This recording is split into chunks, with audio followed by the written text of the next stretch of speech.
श्री गणेशाय नमः। श्री गुरुदेवाय नमः। स्वयंभू लिंग भगवान शिव को साक्षी मानकर लिंग पुराण की इस कथा में आप सभी भक्तों का स्वागत है। प्रथम सृष्टि का वर्णन। सूर्य जी कहने लगे, अदृश्य जो शिव है वह दृश्य प्रपंच अर्थात लिंग का मूल है। इससे शिव को अलिंग कहते हैं और अव्यक्त प्रकृति को लिंग कहा गया है। इसलिए यह दृश्य जगत भी शैव यानी शिव स्वरूप है। प्रधान और प्रकृति को ही उत्तम लिंग कहते हैं। वह गंध वर्ण रसहीन है तथा शब्द स्पर्श रूप आदि से रहित है, परंतु शिव अगुणी ध्रुव और अक्षय है। उनमें गंध रस वर्ण तथा शब्द स्पर्श आदि लक्षण हैं। जगत आदि कारण पंचभूत स्थूल और सूक्ष्म शरीर जगत का स्वरूप सभी अलिंग शिव से ही उत्पन्न होता है। यह संसार पहले 7 प्रकार से, फिर 8 प्रकार से और फिर 11 प्रकार से अर्थात 10 इंद्रियां और 1 मन से उत्पन्न होता है।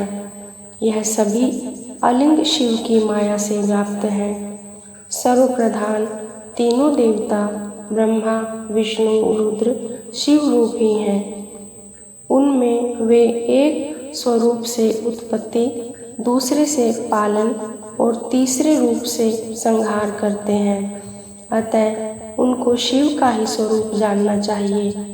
यथार्थ में कहा जाए तो ब्रह्म रूप ही जगत है और अलिंग स्वरूप स्वयं इसके बीज बोने वाले हैं तथा वही परमेश्वर है, क्योंकि योनि अर्थात प्रकृति और बीज तो निर्जीव है यानी व्यर्थ है, किंतु शिवजी ही इसके असली बीज हैं।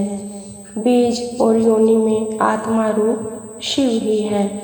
स्वभाव से ही परमात्मा है, वही मुनि, वही ब्रह्मा तथा नित्य बुद्ध है, वही विशुद्ध है। पुराणों में उन्हें शिव कहा गया है। हे ब्राह्मणों, शिव के द्वारा देखी गई प्रकृति शैवी है। वह प्रकृति रचना आदि में सतोगुणी आदि गुणों से युक्त होती है। वह पहले से तो अव्यक्त है। अव्यक्त से लेकर पृथ्वी तक सब उसी का स्वरूप बताया गया है। विश्व को धारण करने वाली जो यह प्रकृति है वह सब शिव की माया है। उसी माया को अजा कहते हैं। उसके लाल सफ़ेद तथा काले स्वरूप क्रमशः रज सत और तमोगुण की बहुत सी रचनाएं हैं। संसार को पैदा करने वाली इस माया को सेवन करते हुए मनुष्य इसमें फंस जाते हैं तथा अन्य इस मुक्त भोग माया को त्याग देते हैं। यह अजा अर्थात माया शिव के अधीन है। सर्ग अर्थात सृजन की इच्छा से परमात्मा अव्यक्त में प्रवेश करता है। उससे महत तत्व की सृष्टि होती है। उससे त्रिगुण अहंकार, जिसमें रजोगुण की विशेषता है, उत्पन्न होता है। अहंकार से तन्मात्रा शब्द स्पर्श रूप रस गंध उत्पन्न हुई। इनमें सबसे पहले शब्द, शब्द से आकाश, आकाश से तन्मात्रा स्पर्श तथा स्पर्श से वायु, वायु से रूप तन्मात्रा, रूप से तेज, अग्नि, अग्नि से रस की तन्मात्रा की उत्पत्ति, उससे जल, फिर गंध और गंध से पृथ्वी की उत्पत्ति होती है। हे ब्राह्मणों, पृथ्वी में शब्द स्पर्श आदि 5 गुण हैं तथा जल आदि में एक एक गुण कम है, अर्थात जल में 4 गुण हैं, अग्नि में 3 गुण हैं, वायु में 2 गुण और आकाश में केवल 1 ही गुण है। तन्मात्रा से ही पंचभूतों की उत्पत्ति को जानना चाहिए। सात्विक अहंकार से 5 ज्ञानेंद्री, 5 कर्मेंद्री तथा उभयात्मक मन की उत्पत्ति हुई है। महत से लेकर पृथ्वी तक सभी तत्वों का एक अंड बन गया। उसमें जल के बगुले के समान पितामह ब्रह्म की उत्पत्ति हुई। वह भी भगवान रुद्र है तथा रुद्र ही भगवान विष्णु है। उसी अंड के भीतर ही सभी लोग और यह विश्व व्याप्त है। यह अंड 10 गुणे जल से घिरा हुआ है।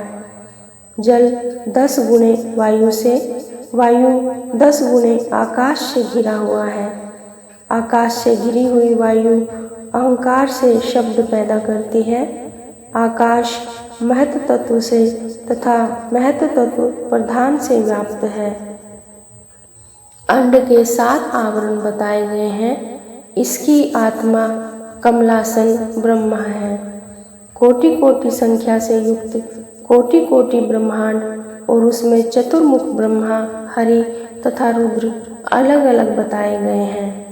प्रधान तत्व माया से रचे गए हैं। ये सभी शिव की सन्निधि में प्राप्त होते हैं, इसलिए इन्हें आदि और अंत वाला कहा गया है। रचना, पालन और नाश के कर्ता महेश्वर शिव जी ही हैं। सृष्टि की रचना में वे रजोगुण से युक्त ब्रह्म कहलाते हैं। पालन करने में सतोगुण से युक्त विष्णु तथा नाश करने में तमोगुण से युक्त काल रुद्र होते हैं। अतः क्रम से तीनों रूप शिव के ही हैं। वे ही प्रथम प्राणियों के कर्ता हैं, फिर पालन करने वाले भी वही और पुनः संहार करते हैं। इसलिए महेश्वर देव ही ब्रह्म के भी स्वामी हैं। हे ब्राह्मणों, वही शिव विष्णु रूप है, वही ब्रह्म है। ब्रह्म के बनाए इस ब्रह्मांड में जितने लोक हैं वे सब परम पुरुष से अधिष्ठित हैं तथा ये सभी प्रकृति से रचे गए हैं। अतः यह प्रथम कही गई रचना परमात्मा शिव की अबुद्धिपूर्वक रचना शुभ है। सृष्टि का प्रारंभ। सूत जी कहते हैं, प्राथमिक रचना का जो समय है वह ब्रह्मा का एक दिन है और उतनी ही रात्रि है। संक्षेप में वह प्राकृतिक पदार्थों का वर्णन है। वह प्रभु दिन में सृष्टि करता है और रात्रि में प्रलय करता है। इस उपचार से ब्रह्मा का सृष्टि करने का समय रात कहलाता है। दिन में विकार 16 प्रकार के विश्वदेवा, सभी प्रजापति, सभी ऋषि स्थिर रहते हैं। रात्रि में सभी प्रलय को प्राप्त होते हैं और रात्रि के अंत में सभी फिर उत्पन्न होते हैं। ब्रह्मा का एक दिन ही कल्प है और उसी की रात्रि है। हे ब्राह्मणों, चारों युगों के 1000 बार बीतने पर 14 मनु होते हैं। 4000 वर्ष वाला सतयुग कहा है, उतने ही सैकड़ा तक 3, 2, 1 शतक क्रम से संध्या और संध्यांश होते हैं। संध्या की संख्या 600 है, जो संध्यांश के बिना कही गई है। अब त्रेता, द्वापर आदि युगों को कहते हैं। 15 निमेष की एक काष्ठा होती है। मनुष्यों के नेत्रों के 30 पलक मारने के समय को कला कहते हैं। हे ब्राह्मणों, 30 कला का एक मुहूर्त होता है। 15 मुहूर्त की एक रात्रि तथा उतना ही दिन होता है।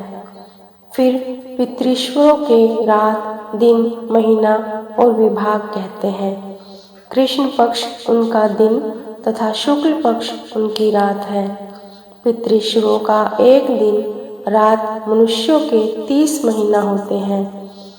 360 महीनों का उनका एक वर्ष होता है। मनुष्यों के मान से जब 100 वर्ष होते हैं तब पितृश्वरों के 3 वर्ष होते हैं। पुनः देवताओं के दिन रात्रि का विभाग बताते हैं। उत्तरायण सूर्य रहे तब तक दिन तथा दक्षिणायन में रात्रि होती है। यही दिन रात देवताओं के विशेष रूप से कहे हैं। 30 वर्षों का एक दिव्य वर्ष होता है। मनुष्यों के 100 महीने, देवताओं के 3 महीने होते हैं। मनुष्यों के हिसाब से 360 वर्ष का देवताओं का 1 वर्ष होता है। मनुष्यों के वर्षों के अनुसार 3300 वर्षों का सप्तऋषियों का 1 वर्ष होता है। 9010 वर्षों का ध्रुव वर्ष होता है। इस प्रकार 26,000 मनुष्यों के वर्ष के अनुसार दिव्य देवताओं के 100 वर्ष होते हैं। 3,60,000 मनुष्यों के वर्षों का देवताओं का 1000 वर्ष होता है। ऐसा जानने वाले विद्वान लोग कहते हैं। दिव्य वर्ष के परिमाण से युगों की कल्पना की गई है। पहले सतयुग, त्रेता, द्वापर, फिर कलयुग कहा है। मनुष्यों के मान से तथा दिव्य वर्षों के प्रभाव से कृतयुग 100,000 वर्षों का तथा 40,000 वर्ष का है। 10,100 वर्ष पुरुषों की संख्या से तथा दिव्य वर्ष 80,000 वर्ष त्रेता के कहे हैं। मनुष्यों का 7 लाख तथा देवताओं के 20,000 वर्षों का द्वापर का काल कहा है तथा 100,003 वर्ष मनुष्यों के मत के अनुसार तथा दिव्य 60,000 वर्ष का कलयुग कहा है। इस प्रकार यह चतुर्युग का काल संध्या और संध्यांशों के बिना ही कहा गया है। हे ब्राह्मणों, चतुर्युग की संख्या कह दी। 1000 चतुर्युगी का 1 कल्प होता है। रात्रि के अंत में ब्रह्मा सब लोकों को रचता है और रात्रि में सब लोग नष्ट हो जाते हैं। कल्प के अंत में जब प्रलय होती है तो महर लोक से जन लोक में चले आते हैं। ब्रह्मा के 8000 वर्ष का ब्रह्म युग होता है। युग सहस्त्र दिन का होता है। उसमें सब देवों की उत्पत्ति होती है। काल आत्मा ब्रह्म के काल अनेक नाम से कहे हैं, जैसे भवोद्भव, तप, भव्य, रंभ, ऋतु, वह्नि, हव्याह, सचित्र, शुक, उशिक, कशिप इत्यादि अनेक नाम हैं। इस प्रकार ब्रह्मा के कल्पोवादि की संख्या कही, जो करोड़ों है। उसके बहुत सा काल बीत गया तथा बहुत सा शेष है। कल्प के अंत में सब विकार कारण में लय हो जाते हैं। शिव की आज्ञा से सब विकारों का संहार होता है। विकारों के नाश होने पर प्रधान और पुरुष दोनों रहते हैं। गुणों की समानता में प्रलय होती है और गुणों की विषमता में सृष्टि होने लगती है। आत्मा से अधिष्ठित प्रधान से अनेक कल्प तथा अनेक ब्रह्म उत्पन्न होते हैं और विष्णु भी असंख्यात उत्पन्न होते हैं और महेश्वर शिव तो एक ही रहता है। ब्रह्मा का द्वितीय परार्थ जब तक दिन है तब तक सृष्टि है। रात्रि होने पर सब नाश को प्राप्त होंगे। भू भू स्व और महर के ऊपर के लोक हैं। स्थावर जंगम लय होने पर ब्रह्म जल के भीतर सोता है, तब उसको नारायण कहा जाता है। रात्रि के अंत में वह जागता है, तब सर्वत्र शून्य देखता है और तभी वह सृष्टि की रचना करने की इच्छा करता है। जल में डूबी हुई पृथ्वी को भगवान वाराह रूप धारण करके उसका उद्धार करते हैं। नदी, नद, समुद्र आदि पूर्ववत स्थापित करते हैं। पृथ्वी को ऊंची नीची से रहित एक सी करते हैं और पृथ्वी पर जले हुए पर्वतों को पूर्ववत स्थापित करते हैं।